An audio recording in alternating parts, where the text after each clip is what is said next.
Oke teman-teman, di sini saya akan menceritakan tentang biografi B.J. Habibie semasa hidupnya sampai akhir. Habibie atau dikenal sebagai B.J. Habibie merupakan pria Parepare, Sulawesi Selatan, kelahiran 25 Juni 1936. Habibie menjadi presiden ketiga Indonesia selama 1,4 tahun dan 2 bulan menjadi wakil presiden Republik Indonesia ke-7. Habibie merupakan blaster antara orang Jawa dengan orang Makassar. Di masa kecil, Habibie telah menunjukkan kecerdasan dan semangat tinggi pada ilmu pengetahuan dan teknologi, khususnya fisika.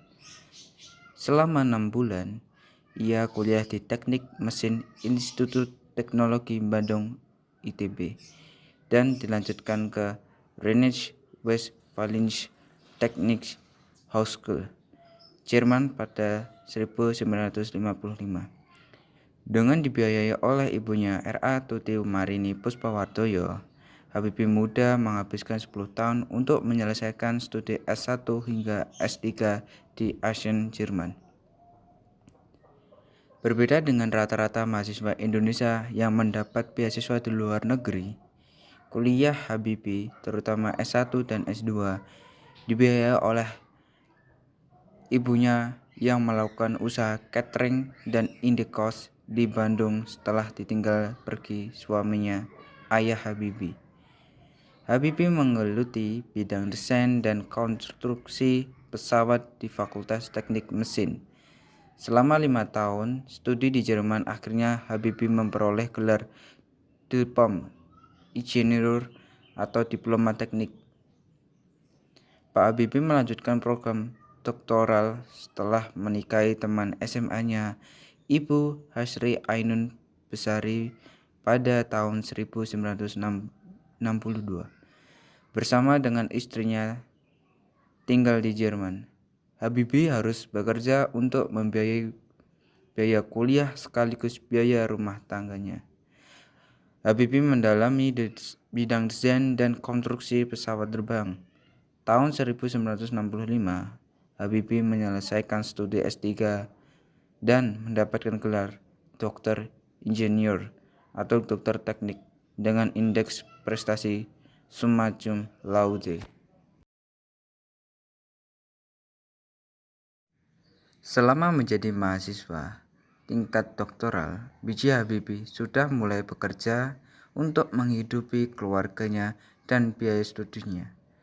Setelah lulus, B.J. Habibie bekerja di Messerschmitt Bellkau Blohm atau MBB Hamburg 1965 sampai 1969 sebagai kepala penelitian dan pengembangan pada analisis struktural pesawat terbang dan kemudian menjabat kepala divisi metode dan teknologi pada industri pesawat terbang komersial dan militer di MBB pada tahun 1969 sampai 1973.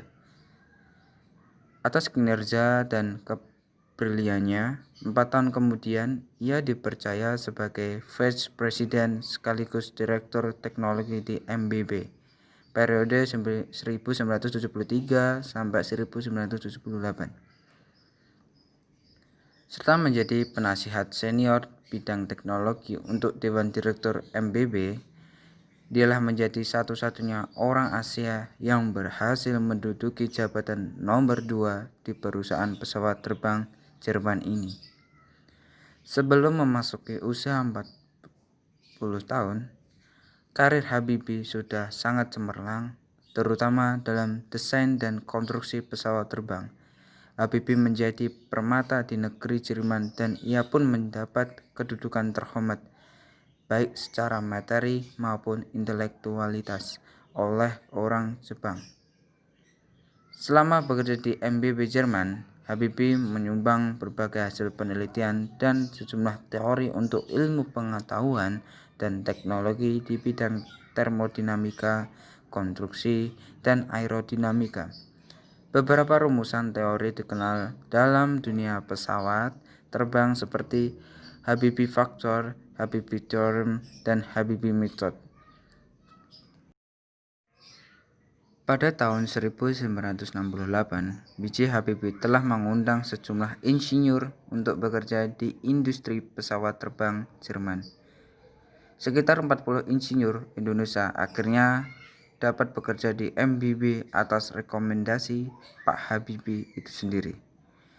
Hal ini dilakukan untuk mempersiapkan skill dan pengalaman SDM insinyur Indonesia untuk suatu saat bisa kembali ke Indonesia dan membuat produk industri dirgantara.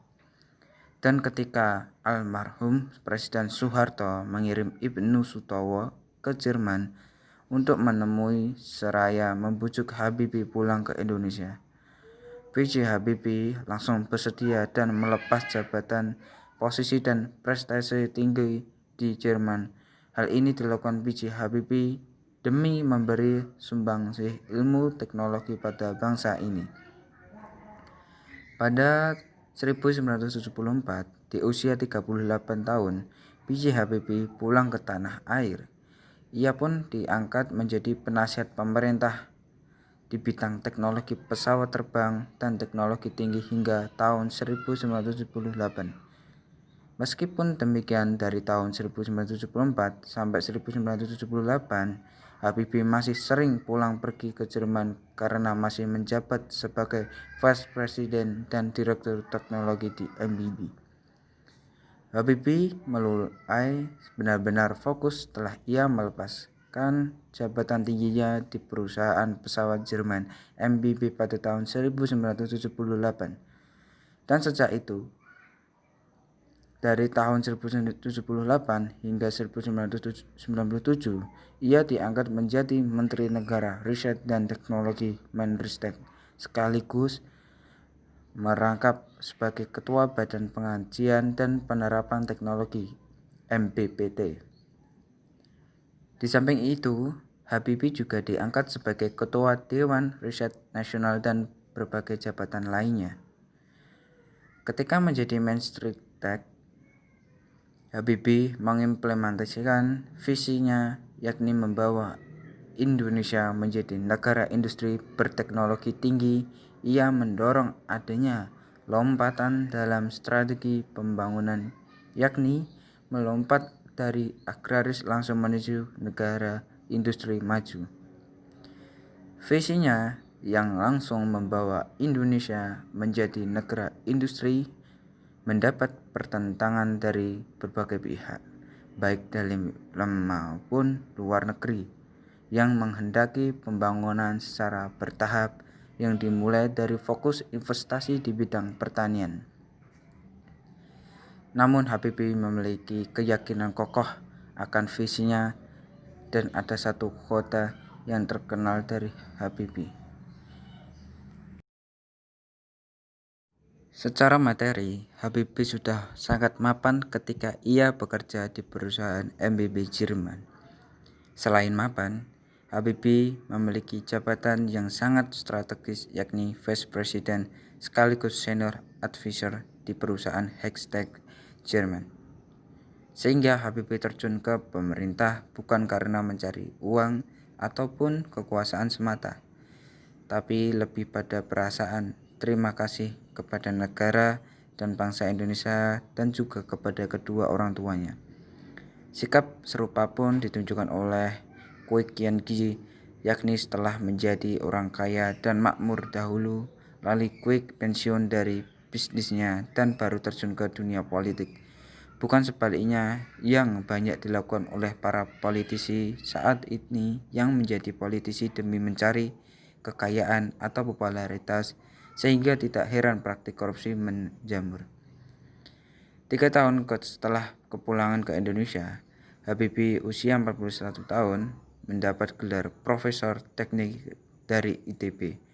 Selama 20 tahun menjadi Menristek. Akhirnya pada tanggal 11 Maret 1998, Habibie terpilih sebagai Wakil Presiden Republik Indonesia ke-7 melalui sidang umum MPR. Di masa itulah krisis ekonomi melanda kawasan Asia termasuk Indonesia, nilai tukar rupiah terjun bebas dari 2.000 per dolar Amerika Serikat menjadi 12.000 per dolar.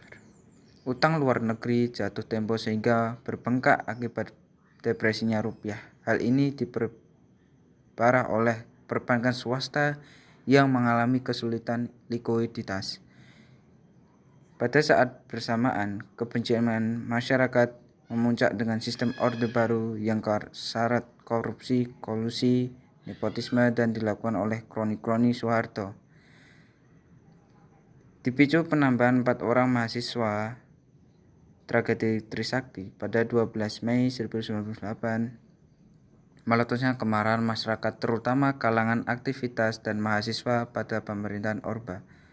Pergerakan mahasiswa aktivis dan segenap masyarakat pada 12-14 Mei menjadi momentum pergantian rezim Orde Baru pimpinan Pak Harto, dan pada 21 Mei Presiden Soeharto terpaksa mundur dari jabatan presiden yang dipegangnya selama lebih kurang 32 tahun. Selama 32 tahun itulah pemerintahan otoriter dan syarat KKN tumbuh subur. Selama 32 tahun itu pula banyak kebenaran yang dibungkam, mulai dari pergantian pemerintah Soekarno, G30 SPKI, Super Semar, hingga dugaan konspirasi Soeharto dengan pihak Amerika dan sekutunya yang menggeruk sumber kekayaan alam oleh kaum-kaum kapitalis di bawah bendera korporasi. Soeharto mundur, maka wakilnya yakni B.J. Habibie pun diangkat menjadi Presiden Republik Indonesia ketiga berdasarkan pasal 8 UUD 1945. Namun masa jabatannya presiden hanya bertahan selama 512 hari. Meski sangat singkat, kepemimpinan Presiden Habibie mampu membawa bangsa Indonesia dari jurang kehancuran akibat krisis. Presiden Habibie berhasil memimpin negara keluar dari dalam keadaan ultra krisis, melaksanakan transisi dari negara otorian menjadi demokrasi, sukses melaksanakan pemilu dengan multi party 48 partai, sukses membawa perubahan signifikan pada stabilitas demokrasi dan reformasi di Indonesia. Habibie merupakan Presiden RI pertama yang menerima banyak penghargaan terutama di bidang iptek, baik dari dalam negeri maupun luar negeri.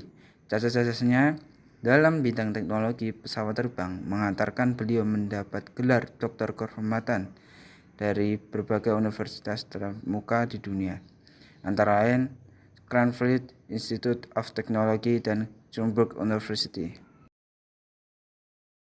Salah satu pertanyaan umum dan masih banyak orang tidak mengetahui adalah bagaimana Habibie yang tinggal di Pulau Cerebes bisa bertemu dan akrab dengan Soeharto yang menghabiskan hampir seluruh hidupnya di Pulau Jawa.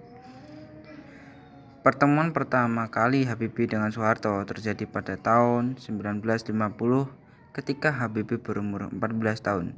Pada saat itu, Soeharto datang ke Makassar dalam rangka memerangi pemberontak di Indonesia Timur pada masa pemerintah Soekarno.